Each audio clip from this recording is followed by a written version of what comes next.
តំបន់តេទឹកពុះប្រែคล้ายខ្លួនជាកន្លែងដែលមានលក្ខណៈពិសេសដោយសារមានទឹកពុះពីធម្មជាតិនិងមានភាពទាក់ទាញភ្ញៀវទេសចរជាតិ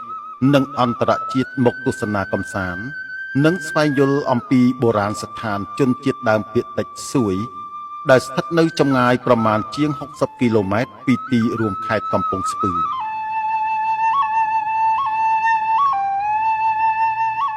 ពាក់ព័ន្ធទៅនឹងប្រវត្តិតេទឹកពុះនេះមានរឿងដំណាលមកថាដើមឡើយមានសេដ្ឋីមួយរូបមានមាសប៉ុនដូងទុំគឺជាអ្នកមានប្រចាំតំបន់តេសេដ្ឋីរូបនោះមានកូន2នាក់ប្រុសមួយស្រីមួយដែលកូនទាំង2នាក់នេះត្រូវបានគាត់បំបែកចេញពីគ្នាតាំងពីតូចរហូតដល់ធំពេញវ័យដោយខ្លាចបង្វេងរកកូនប្រុសដែលផ្ញើទុកជាមួយគេនៅភូមិមួយពេលធំមិនឃើញគាត់ក៏បានពាក់កងមាសមួយនៅកជើងដែលបច្ចុប្បន្នភូមិនោះត្រូវបានដាក់ឈ្មោះថារលាក់កជើងដោយសារតែខ្លាចបែកទ្រព្យសម្បត្តិគាត់មិនបានឲ្យកូនទៅយកគ្រួសារផ្សេងនោះទេបើទោះជាគេមកដណ្ដឹងកូនក្រមុំក្តីក្រោយមកគាត់ក៏បានគិតគ្នាជាមួយប្រពន្ធថាជៀសវាងបែកទ្រព្យសម្បត្តិពុះមាសប៉ុនដងទុំជាពីរចំណែកមានតែរៀបការកូនរបស់ខ្លួនដែលបំបែកចេញកាលពីតូចឲ្យយកគ្នាជាប្តីប្រពន្ធគិតគូររួចហើយគាត់ក៏រៀបចំពិធីមង្គលការកូនដែលជាបងប្អូនបង្កើតនឹងគ្នាដោយបានអញ្ជើញហៅភ្ញៀវមកចូលរួមយ៉ាងច្រើនកុះករលើកលែងតែយាយតីម្នាក់គត់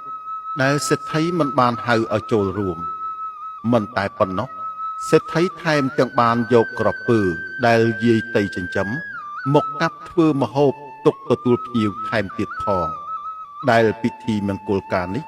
ប្រព្រឹត្តទៅនៅថ្ងៃ15រោចខែពិសាខនិងបានคล้ายជាប្រពៃណីបុណ្យឡើងសំណំរបស់ជនជាតិដើមភាគតិចសួយមកទល់សព្វថ្ងៃនេះ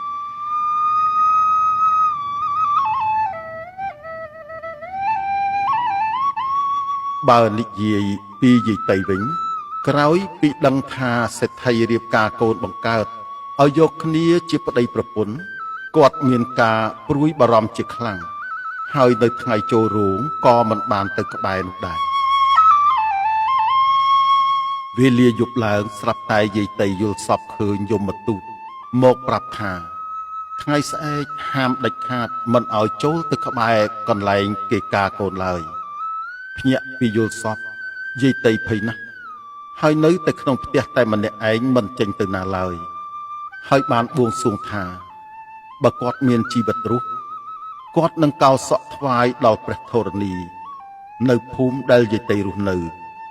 ដូច្នេះហើយទើបភូមិនោះមានឈ្មោះថាភូមិកោរដូនតីរហូតមកទល់សព្វថ្ងៃនេះ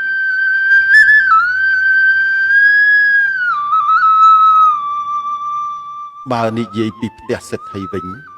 មនុស្សមកចូលរួមយ៉ាងច្រើនកុះករពេលពិធីសែនព្រេនបានចាប់ផ្ដើមឡើងស្រាប់តែកើតមានបាតុភូតចម្លែកដោយក្នុងបរិវេណផ្ទះសេដ្ឋីត្រូវព្រះធរណីស្រូបយកមនុស្សទាំងអស់ចូលទៅក្នុងដីគ្មានសល់លើកលែងតែយាយតីម្នាក់គត់ដោយឃើញទស្សនភាពបែបនោះ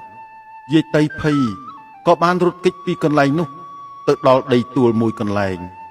បច្ចុប្បន្នដីទួលនោះ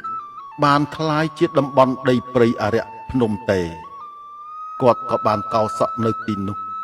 តាមអ្វីដែលគាត់បានបន់ស្រន់ថ្វាយដល់ព្រះធរណីហើយក៏រស់នៅទីនោះរហូតមានគ្រួសារនិងកូនប្រុសមួយក្រោយពីកូនប្រុសកើតប្តីរបស់គាត់ក៏ទៅបួសជាតាបសនៅលើភ្នំខ្ជូលឱរ៉ាល់ហើយពេលដែលកូនកើតមកមានឈ្មោះត្រសក់ផ្អែមចំណែកកន្លែងទឹកពុះឯនេះវិញក្រោយពីព្រះធរណីស្រូបយកអ្នកដែលមកចូលរួមពិធីការកូនសេដ្ឋីជនជាតិសួយអស់ហើយកន្លែងនោះក៏ស្រាប់តែคล้ายជាមានទឹកហូរចេញពីក្នុងដីហើយមានកម្ដៅក្ដៅរហូតដល់បច្ចុប្បន្ននេះបើតាមការរៀបរាប់របស់លោកស្រីម៉ែនសាមីនតំណាងជនជាតិដើមភាគតិចសួយ ភូមិកោដូនតីឃុំត្រពាំងជូស្រុកឱរ៉ាល់ខេត្តកំពង់ស្ពឺ